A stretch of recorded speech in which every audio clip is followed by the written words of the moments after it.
Hey, good morning, everyone. It's Jojo Gonzalez. Thank you for just joining me every morning, checking out the Psalms. Today we're in Psalm 78. It's going to be our third part. It's God's guidance of his people in spite of their unfaithfulness. And we've seen them kind of walk through, him describing them, saying that they're like archers, with arrows full of quiver. They have everything that they need, but they turn back, from the battle. They turn away, rather than fight through the temptation, fight through the tough times of their life, fight through these things that God's provided, his word, his spirit, just things that we can fight with. They turn back, and so today we're going to start in verse 11. It says, and they forgot his incredible works. So God's given them all these different things. And then he says, man, and you forgot God's works, man, all the things that he's done for us, for his people, done for you as a person, and his miraculous wonders that he had shown them, it says. Verse 12 says, he did marvelous things in the sight of their fathers, in the land of Egypt, in the field of Zoan, where the Pharaoh resided. He divided the Red Sea and allowed them to pass through it.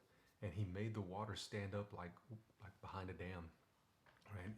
It says, in the daytime, he led them with the cloud, and all the night he led them with fire.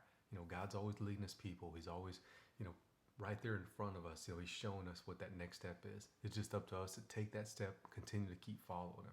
So I want to encourage you, man, follow the Lord. See what he has for you right now in your life. Take that next step. Take that next step. I'm always trying to look, 10 years ahead, 20 years ahead, 5 years ahead, whatever it is.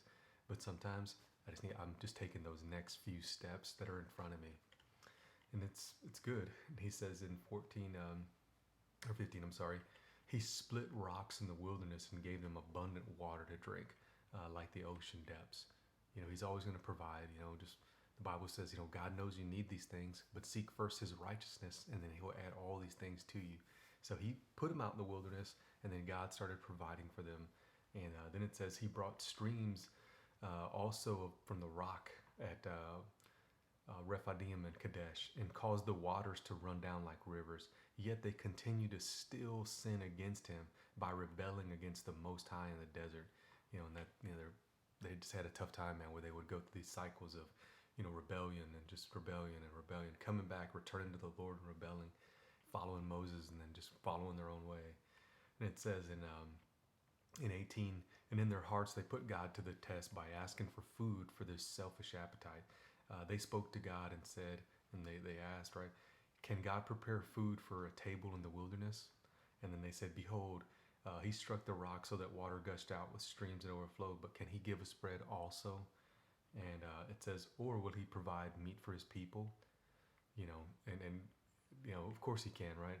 It says, therefore the Lord heard, and he was full of wrath, and it was just kindled against Jacob, and his anger mounted against Israel, because they did not believe in God. They did not rely on him, and they did not adhere to him, and they did not trust in his salvation, his power to save them. So I'm going to encourage you right now. God's power to save you, man, is in Jesus Christ. Adhere to him, trust in him, believe in him. He can do these things in your life. He can carry you through this place. Then it says this, it says, yet he commanded the clouds from above to open the doors of heaven. He rained down manna upon them to eat out of nowhere, out of nothing. God can provide, and gave them the grain of heaven, it says. Man ate the bread of angels. Of course God can provide, right? God sent them provision in abundance. He caused the east wind to blow from the heavens, and by his unlimited power he guided the south wind. He rained meat upon them like dust, right? And winged birds quail like the sand of the seas. And he let them fall in the midst of their camp around their tents, so they ate and they were filled. He gave them what they craved.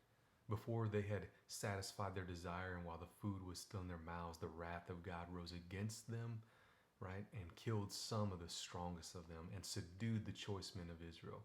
In spite of this, they all sinned, for they did not believe in his wonderful and extraordinary works. God saved his people, put them out in the wilderness, and they turned back and they said, can he provide for us? And, even though he was already providing for them, he provided for them safety, comfort, security, water, food, but they wanted more and more and more, and they questioned and questioned. Then God rained down, the quails, he rained down, manna, he provided water in the wilderness all over the place. and while they were still eating, right? So be content. That's the key to this life. Live a simple life, happy life. Be content with what God has given you, because his wrath rose up against them and killed some of them while the food was still in their mouths. It says. So those things that we want, give me, mine. It may not be what's right now. So as God lights up those steps in front of you, take one step at a time. Remain where God has you until He moves. And yes, God's going to provide for you, even through the times where you cannot see it. God can rain down from heaven. So it's a good psalm today. Psalm 78, third part. We got a couple more parts to go. And think about the things go about today. God bless.